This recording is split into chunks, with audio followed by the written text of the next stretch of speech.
Ton couple ressemble plus à une colocation, il n'y a plus d'excitation et tu te demandes parfois si c'est fichu. Alors tu te souviens avec nostalgie des débuts de votre relation, les papillons, l'excitation, la surprise. Et maintenant, où en êtes-vous? La routine s'est installée, un train-train quotidien, des conversations sur les factures, les enfants. Est-ce que ça veut dire que ton couple est en train de mourir?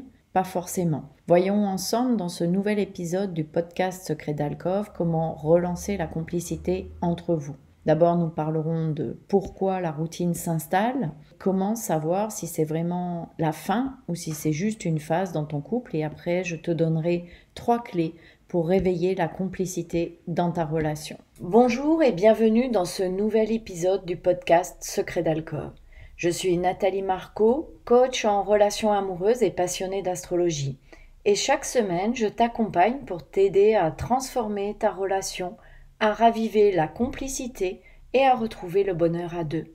Ensemble, nous allons explorer des outils pratiques, des réflexions profondes et des clés pour vivre pleinement ta vie amoureuse. Si tu ressens que ce podcast t'inspire et qu'il peut être utile à d'autres femmes, n'hésite pas à le partager autour de toi. Et si tu souhaites soutenir le podcast, une jolie note et un commentaire me feront plaisir et m'encourageront à t'apporter encore plus de contenu. Alors tout d'abord, pourquoi la routine s'installe? En fait, le cerveau s'habitue. L'effet waouh du début disparaît naturellement. On appelle souvent les débuts d'une relation la lune de miel. Tout paraît idyllique. C'est dû à l'ocytocine, une hormone de l'amour, de la confiance, du bonheur et du lien d'attachement que on sécrète naturellement. Cette ocytocine, elle te donne cette sensation de légèreté, d'allégresse, de joie de vivre. C'est un peu comme la joie que tu peux ressentir au début quand tu t'achètes une nouvelle voiture, par exemple. Au début, tu es super excité, tu prends soin de ta voiture, personne ne peut la toucher et tu interdis qu'on mange dedans. Et même toi, tu t'interdis de manger dedans. Tu l'entretiens bien, tu vas la nettoyer régulièrement et tout ça. Et après quelques mois, eh bien, tu la laves de moins en moins, tu laisses traîner des mouchoirs usagés, tu peux même arriver à manger dans ta voiture et à laisser des miettes. Tu prends moins soin de ton bien et l'excitation du début disparaît. Eh bien, en amour, c'est pareil. Et cet effet dure quelques temps et puis on s'habitue à l'autre. Il n'y a plus cet effet passion du début, elle a tendance à s'envoler pour laisser la place par contre à l'amour véritable qui lui va se construire au fil du temps, au fil des années et qui peut durer toute la vie, à condition et seulement si on l'entretient. C'est ce qu'on va voir tout à l'heure. Avec le temps, on arrête d'investir aussi dans la relation, on pense que l'amour est acquis. L'être humain est par nature assez fainéant et c'est une grosse erreur de croire que une fois qu'on est ensemble, une fois qu'on s'aime, ce sera forcément pour toute la vie. Si on n'y prend pas garde, ce n'est pas le cas. C'est probablement aussi pour ça que tu as des couples, par exemple, tu as pu constater des couples autour de toi qui sont pendant 10 ans, voire plus ensemble. Ils finissent par officialiser leur relation en se mariant ou en se pacsant. Et quelques mois ou quelques années après, ils divorcent. L'amour n'est jamais acquis. C'est pas parce que l'on s'aime que ça durera toute la vie. L'amour, en fait, c'est comme un jardin. Tu dois ôter les mauvaises herbes, arroser tes plantes, mettre de l'engrais, couper les fleurs fanées, les branches mortes ou qui dépassent, qui sont trop grandes. Et surtout, ne pas oublier qu'un jardin, ce n'est jamais fini.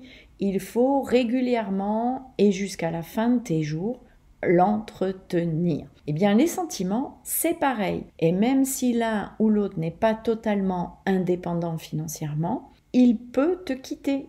Elle peut te quitter. Ce sera plus compliqué, ça va être beaucoup plus long pour organiser le départ, mais si l'autre a décidé de partir, eh bien ce jour arrivera forcément un jour ou l'autre. Et c'est justement pour t'aider à entretenir régulièrement, jour après jour, ta relation de couple et l'amour dans ton couple, que j'ai créé le club des femmes épanouies. Les femmes qui souhaitent retrouver la complicité et la passion dans leur couple. C'est un club que tu peux rejoindre dès maintenant. Tu as en dessous, dans le descriptif, le lien pour te diriger sur la page du club. Les obligations et le stress du quotidien prennent toute la place avec le temps dans le couple. Le quotidien, c'est vraiment pour moi un tue-l'amour. On ne prend plus le temps pour le couple, pour entretenir la flamme, pour entretenir le nous. Entre le travail, les enfants, les tâches ménagères, c'est comme si on était dans une machine à laver en programme essorage. Tu sais, on est ballotté à droite et à gauche. Le temps, la vie, notre vie ne nous appartient plus.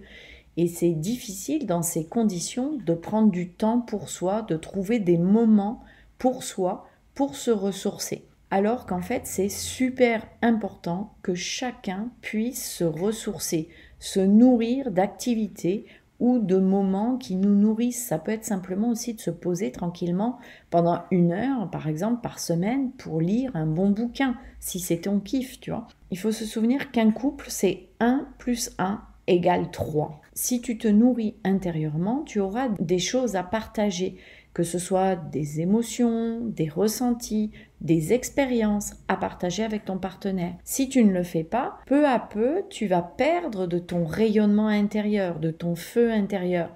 Et en plus, toi, tu vas trouver que ta vie, elle n'a pas forcément de sens, que tu es juste une machine en mode automatique. D'ailleurs, avec l'astropsychologie, ça va t'aider à trouver tes essentiels, tes non négociables pour ton bien-être émotionnel et pour ton épanouissement. D'ailleurs, à ce sujet, je t'invite à prendre rendez-vous avec moi. Je t'offre un rendez-vous de 45 minutes pour faire le point sur ta situation affective et voir ensemble quelle stratégie tu peux mettre en place facilement et rapidement pour relancer la flamme dans ton couple. Tu as le lien ci-dessous dans le descriptif, c'est totalement gratuit. Alors maintenant, on va voir comment savoir si c'est vraiment la fin ou si c'est juste une phase. Alors quand tu penses à la séparation, c'est pas encore totalement et définitivement tranché dans ta tête. Tu peux encore sauver ton couple, il y a encore un espoir. Moi, je t'invite à faire un test simple. Tu fermes les yeux, tu fais une pause là, et tu imagines qu'on t'apprend le décès de ton ou de ta partenaire. Qu'est-ce que tu ressens à l'intérieur de toi? Si cette éventualité de l'annonce d'un décès de ton partenaire t'effondre, c'est que tu as encore des sentiments profonds pour ton partenaire. Donc, il est encore temps d'agir pour sauver ton couple. Si tu ressens un soulagement type bon débarras, enfin je vais être tranquille, il y a de fortes chances pour que la fin soit assez proche. Une autre question que tu peux te poser, c'est est-ce qu'il y a encore du respect et de l'affection entre vous? Le respect, c'est dans les actes, mais c'est aussi dans la manière de se parler, dans la manière d'agir. Et c'est important d'avoir du respect pour qu'un couple puisse fonctionner dans la durée.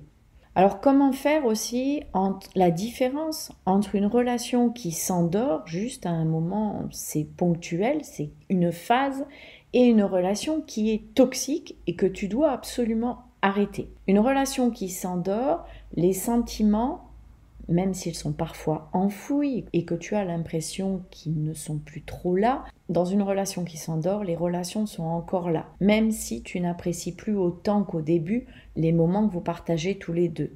Les moments d'intimité peuvent être rares, mais vois avec un expert des relations amoureuses si c'est pas simplement parce que vous vous êtes perdus, vous êtes peut-être plus aujourd'hui des parents que des amants. A contrario, une relation toxique va te faire souffrir. Tu te sens peut-être rabaissé, tu doutes de toi, tu pleures plus que tu ne ris.